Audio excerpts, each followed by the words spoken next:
Welcome to Penrose Learning, where we make understanding easy.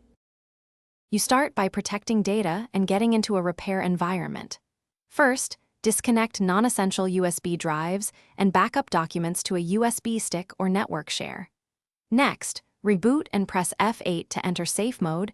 Choose safe mode with command prompt when you need command tools. This gives you file access and administrative control without loading full drivers. Once in, make sure you note errors shown on screen and proceed to basic disk and system checks immediately. Once in safe mode with command prompt, you run targeted fixes.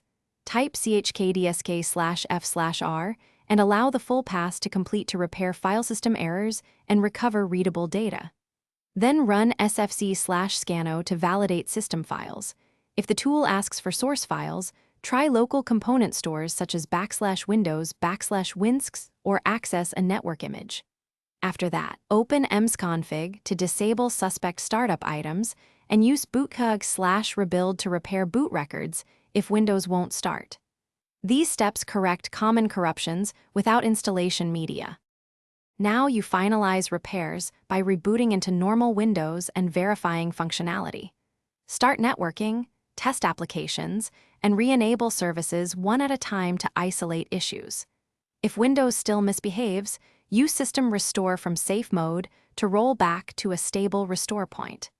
If none of these work and system files remain missing, create a recovery USB or borrow Genuine Windows XP install media for a repair install.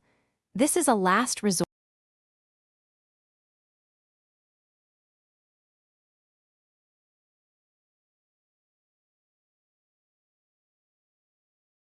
Thanks for watching. If this was helpful, leave a like and consider subscribing. See you next time.